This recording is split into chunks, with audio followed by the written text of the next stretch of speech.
Welcome to Wired, Stories of Impactful Women podcast, where we spotlight bold, brilliant women shaping the future of commercial real estate, business, leadership, and beyond. I'm Kimberly Downs. And I'm Heather Luce. We're the voices behind Wired, that's women in real estate development, and your host for honest, empowering conversations that go way beyond buildings. Every other Wednesday, we sit down with women of influence, entrepreneurs, innovators, and change makers to share their stories, insights, and the unfiltered truth behind their success. So whether you're building a business, growing in your career, or carving your own path, you'll find connection, mentorship, and real-world tools right here. This is Wired, Stories of Impactful Women podcast.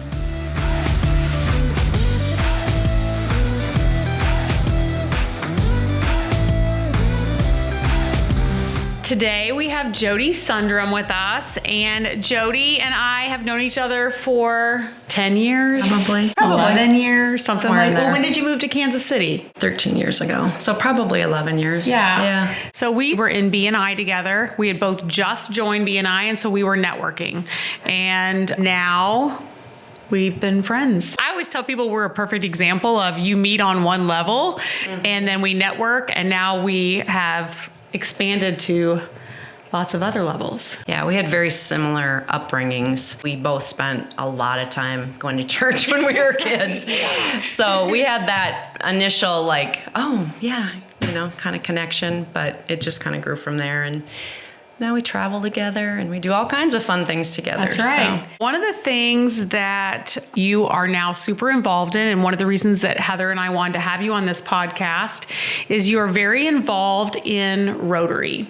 So if you can give us a little bit about your growth in Rotary, how you got started, and what that looks like for you now and the position that you hold. See, I joined in 2017. I actually didn't even know what Rotary was. When I first was invited to a meeting, I was at another networking meeting, and the gentleman was like, "Hey, you want to come to the networking meeting? We'll serve, we give you a free lunch and you can meet some business people."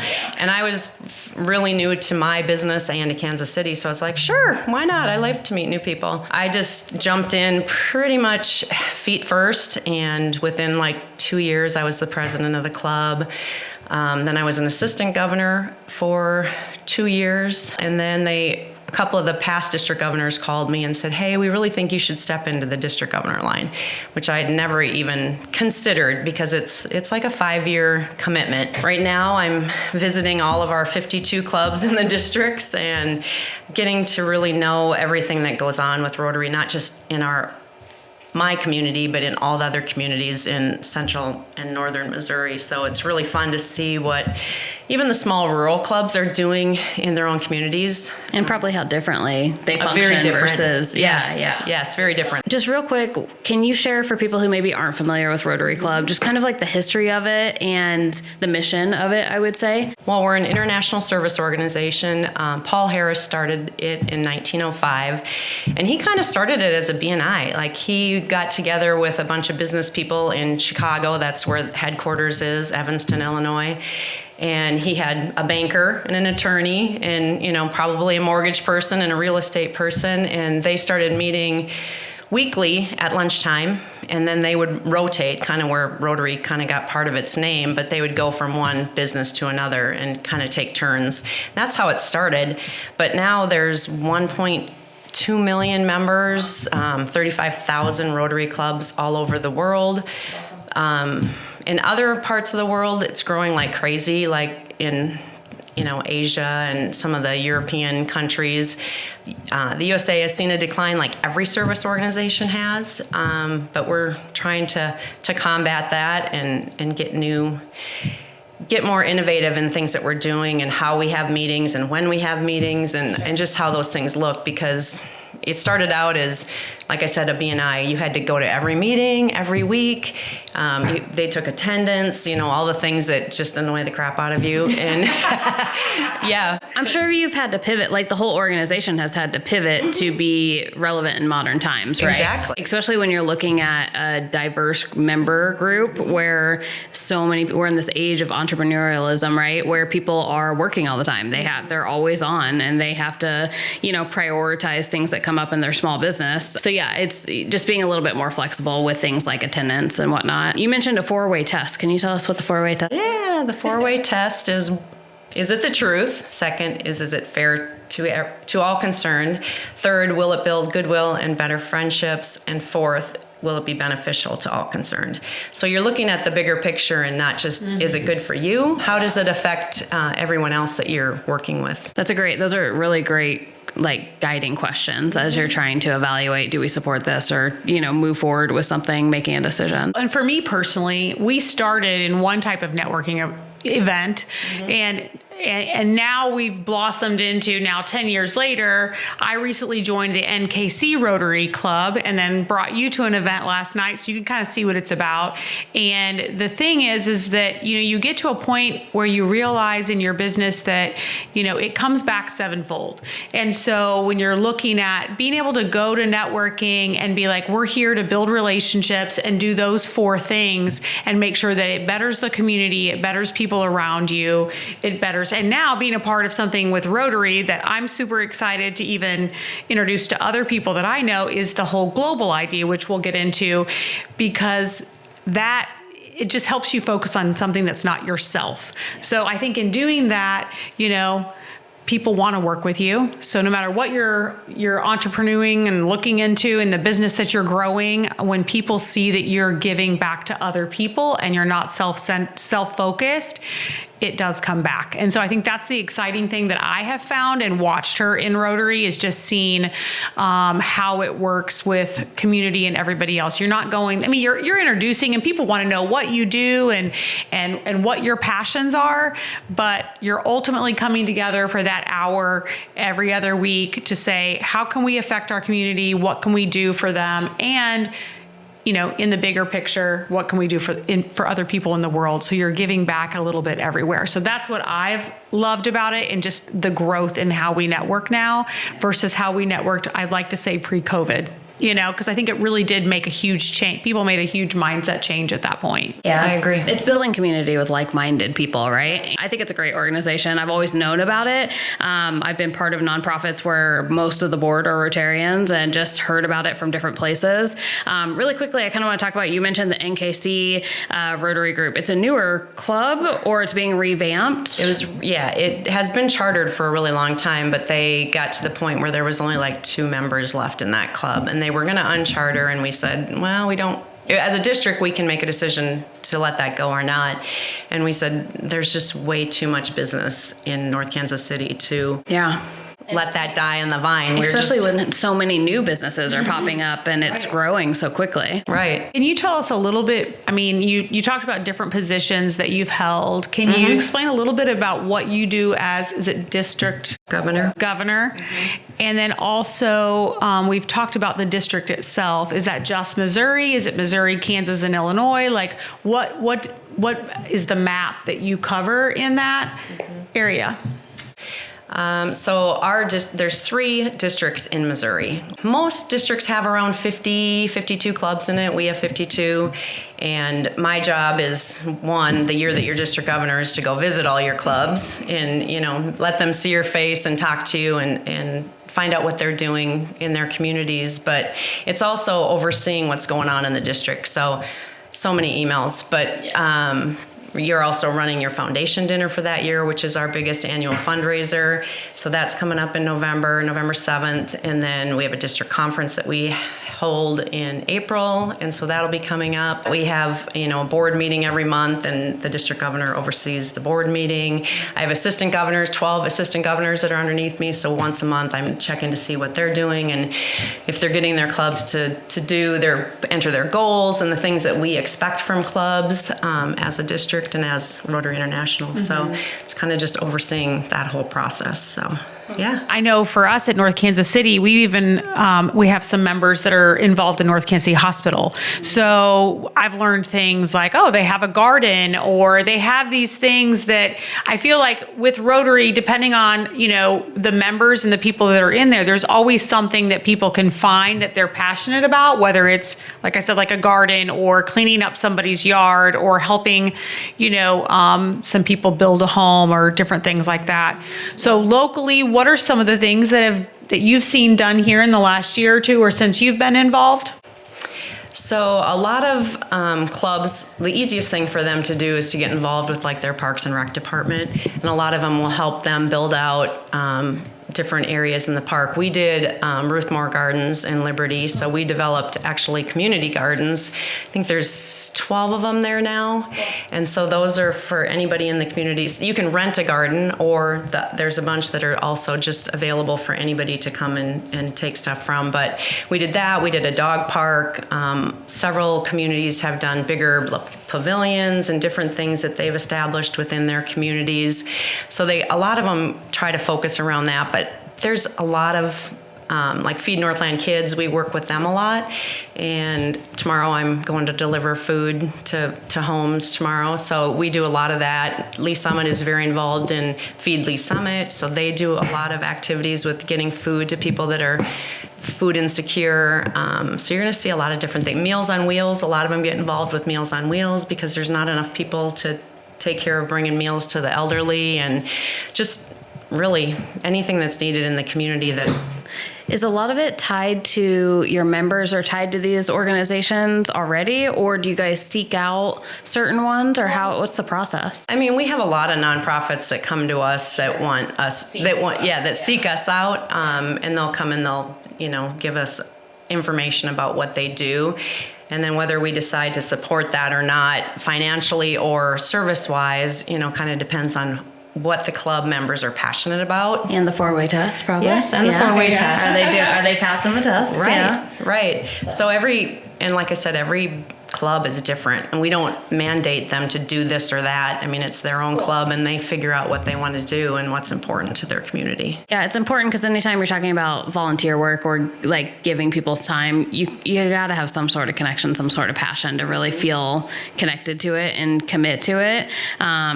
Because, volunteer roles, we all work full-time jobs anyway. So I like that there's not like this overarching, these are the only kinds of organizations that we work with. It's open-ended, and, it, again, just brings in the diversity of the members and the people associated with it. Yeah, I would say education is also really important to most of the clubs. So a lot of them do youth scholarships. I know our biggest fundraiser that we do in Liberty is for scholarships, and we give out $20,000 in scholarships every year. That's awesome. Yeah, not everybody does that, and ours are generally larger. We have a matching one with William Jewell that's $5,000, and it's for the 4 years that you go to school yet, so you get that every year. Same with our $2,500 scholarships. It's not just one and done, which is pretty typical. Ours is for the duration of your school. So that's awesome. Yeah. Isn't there also a leadership camp that Rotary puts on for kids in high school? Yes, Rotary Leadership Academy there's 2 sessions every summer. It's in Warrensburg. Yeah. So they go there on a Sunday night and they go home Wednesday afternoon, late afternoon. But they bring these kids in that are usually it's sophomore through senior year, before their senior year, and they just get these 100 kids. I've been a counselor there 2 different summers, and for the 3 days, and I come home exhausted because it's crazy, and you sleep in a dorm, and it's not very enjoyable.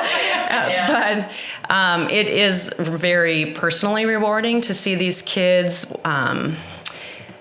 What they learn in those 3 days, and they come in and if they know somebody there, they're not going to be in their same dorm room. They're going to put them with a complete stranger. So they have to learn how to kind of stretch their comfort level. They put them through personality tests, so they learn how to deal with somebody else that's not the same personality as them, and how they can work together and how they can collaborate. At the end of it, they have to put the team, there's usually about a team of 10, and they have to put together a service project that follows the 4-way test. And it's amazing to see what these kids come up with. They got PowerPoints and Excel documents that show expenses and what they're going to do and how they're going to pay for it and who's going to help them. Super innovative ideas. Yeah. It's really, the first time I went, I just went and judged their projects. Yeah, the projects at the end of the camp, and I was like, wow, this is incredible. I want to be more part of this. So then I went back and was a counselor the next year, and then and another what good year. skills too, professional and life skills that they're getting while they're in this scenario, in the situation. Yeah, and normally it's like a $600 cost to go to it, but a lot of, like, we sponsor two kids to go. Actually, this year we sent 3 kids because we felt like it was important for the third one to go as well. But a lot of clubs will sponsor a couple kids, so there's no cost to them to go. Seems like a great experience. That's something that, those situations that you go through as you're coming up, like, really kind of help guide your path a little bit more than I think a lot of kids just get thrown into okay, you're in college, you graduated, now you go to college, pick something, focus on it. And that's just not how our brains work anymore. And what's really fun is you see these kids that come in that their parents probably signed them up. They may not have even known they were going until the day before. And all of a sudden they drop them off at this camp with a bunch of strangers. But by the time they leave there, these kids are best friends, and it's people that they're going to be friends with probably for the rest of their lives. Yeah, it's a shared experience, right? That's very unique. Yeah, and it's the whole state of Missouri that we all go to the same camp, and our camp is actually pretty famous. We actually presented at the Rotary International convention in Germany a few years ago because they liked what our format was and everything that we were doing in Missouri, and so they were trying to spread that information to more groups around the country. So yeah, that's fun. So that's one thing that I have always liked about Rotary and felt connected to it is the global reach that you guys do have. You said it was an international serving company, so I always appreciate giving locally. I'm huge on, my company name is KC Local Homes, right? Like, we love everything local, but there's also, as I've traveled and I've seen other parts of the world, there's a greater need, right? Everybody needs help everywhere. And so I'm part of an organization called Home for a Home. And you guys are very generously letting me come and present to the new NKC Rotary group, which I'm excited about. The concept is every time you sell a house, you get a commission from selling a house. You can take a portion of that and put it towards funding building a home for a family in need out of Guatemala. I just love the fact that they give locally and they give globally and see the importance of that, both sides of that giving. I was just wondering if you could talk a little bit more about kind of maybe the mentality of the importance of that and just your personal opinion on, giving. Well, we are very fortunate in the U.S. I think we have a lot of things that other people don't have access to, and the need is much greater, I think, in other countries. When you look at Africa and India and, whether it's Guatemala or the Dominican Republic, we just feel like there's a pull for us to just do more because we have more. Right. And I think that's really important. And not everybody feels that way, but I think a lot of people feel like that global impact is huge. So just our club alone, we've done a project in Nicaragua. There's like community health days, and everybody comes together this one day out of the year and comes to one location, and they can get their eyes checked, and they can get dental work done, and they can have a physical, and they can everything. Yeah, and it's like a $290,000 global grant, and all we do is sponsor it as a club. Yeah. There's no financial investment because all the money comes through Rotary International, which is money that we've donated over time, but it's money there that it's just available for people that need it. So we've done the Philippines. We've done a project with the Philippines. We've done one with Kosovo.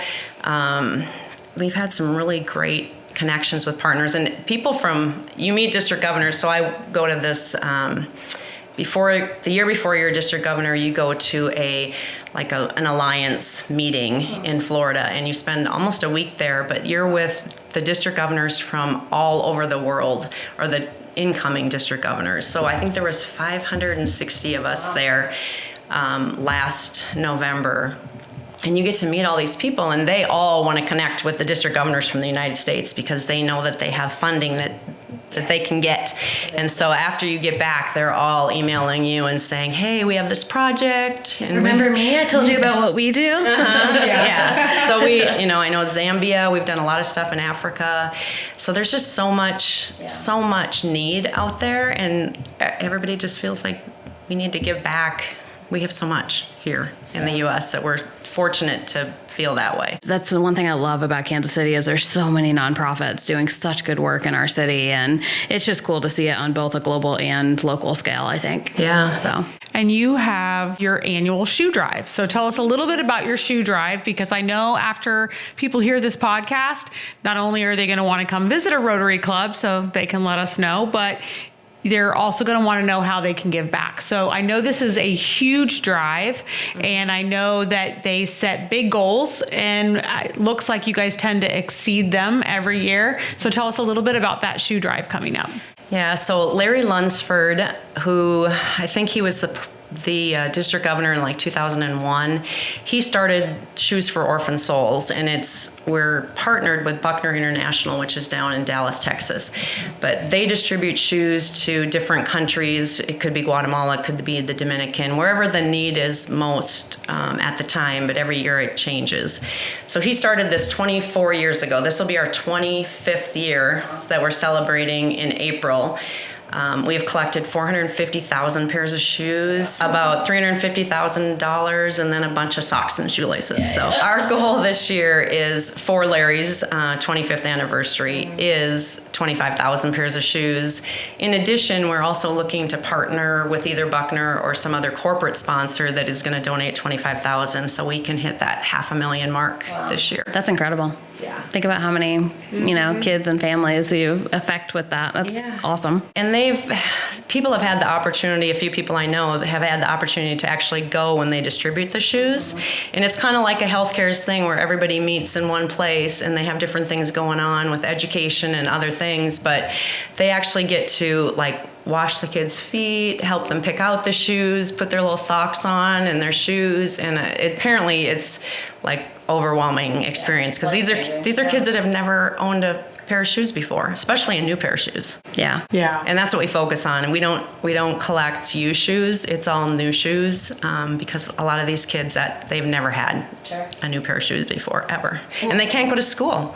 Yeah. You can't go to school if you don't have shoes. And chances are they're walking to school too. So it's just there's disease. There's just so many problems with the fact that they don't have shoes on their feet. Yeah, that's why I find myself going on these trips for these nonprofits that are international, just because it gives me this perspective. I come home and I can't even think about, my service is not working as quickly as I want it, and my Wi-Fi is down, or whatever it is, and it's just I can't even think about that stuff, because I'm that's crazy. Don't be crazy. Let's be real. There are people who, we are incredibly privileged, blessed people, and we are very, the only difference is we were born here. We are lucky enough to be born in the place we were born, not there.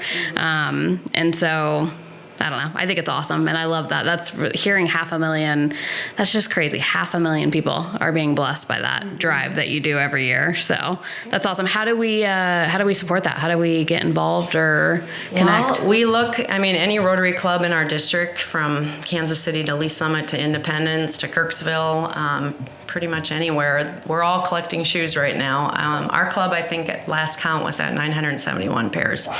But we look for specials. We go into Walmart. Actually, one of our ladies in our club has a relationship with the Walmart where as soon as they're going to clearance their shoes, she calls her. Just snag them up. And she comes and picks them all up, and they give them to her for $5 a piece, which is a really good price because they've gotten more expensive as the years have gone by. We used to buy them for $2 and $3, and if you can get them for $5 now. Target, we watch their sales, their Red Circle sales. We hit up 4 of them in one day, 4 people, and we just collected them. So buying new shoes and getting them to any of us, or even if you want to make a donation, we are working to put together a QR code or a Venmo account where if people just want to donate money, we'll have a committee of shoe shoppers that will go out and buy the shoes, because that's the shoes number is our big focus this year. So yeah. I'll also say, if anybody, any Wired members or anybody listening wants to make a donation, we will get you in contact. You guys can always email us at wiredpodkc@gmail.com, and we'll connect you with the Rotary group, with Jodi directly. Or if they want to make comments on the podcast when we post that and things like that, we'll get in touch with them. Yeah, There's just reach 2 or out. 3 We'll of us. connect you. Yeah, absolutely. Or if you want to know where your local Rotary Club is so that you can visit them? Yeah, that was going to be my next question. If somebody is interested in coming to a meeting or a happy hour, what's the best way? Is there a set schedule, or what's the best way to do that? I would say reach out on your podcast, and we can connect them with somebody that's in their market, in their community. Some people join clubs that are where they work. Some people join clubs where they live. Rotary has a club locator, so you can find a Rotary Club anywhere. And that's the other great thing about Rotary. When I travel, we didn't do it in Portugal, but I've been to clubs in Malaysia, San Diego, Arizona. So when you travel, you're welcome to go to any club. I know you have an event coming up. So just real quickly, if you can tell us a little bit about that event, and can businesses purchase tables to that event? Do you have to be a Rotarian to go to the event? And what is the fundraiser for? Okay, so every year we have what we call a foundation dinner, and we're raising money for our annual fund. That money, the year that your district governor nominee, so 3 years before, all the money that's collected at that, when it goes to Rotary International, 3 years later, 50% of that funding comes back to your community to use as district grants. Cool. So we do matching grants with our clubs at $2,500 a piece. So they would raise $2,500, and then we would give them $2,500 so they could do a project that's $5,000, whatever that might be. But this money goes into that Rotary International Fund, and it's our biggest fundraiser of the year. So it's at the Madrid Theater, which is fun. Oldest theater in Kansas City. It's a Roaring 20s. I'm super excited about theme. that. Sounds like your kind of theme.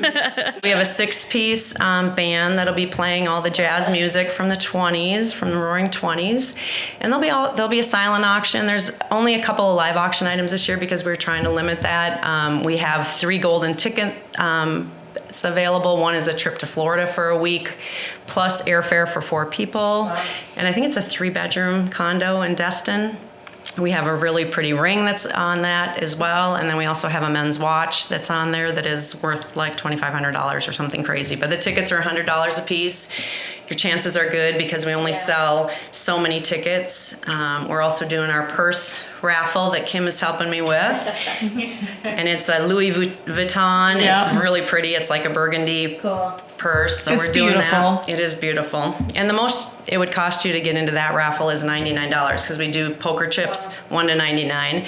And whatever poker chip you draw, that's the cost of that, of your entry. So a lot of our listeners are entrepreneurs. They own their own businesses, and companies and locations. And so can they buy a table for their company? Like, what are some ways that some of our entrepreneurs can support that? Absolutely. I believe we still have some tables available. Last I looked, our goal was 325 people, and I think the Madrid holds like 350. Yeah. And I think we're up to like 275 as far as tickets sold, tables sold. But anybody can reserve a table.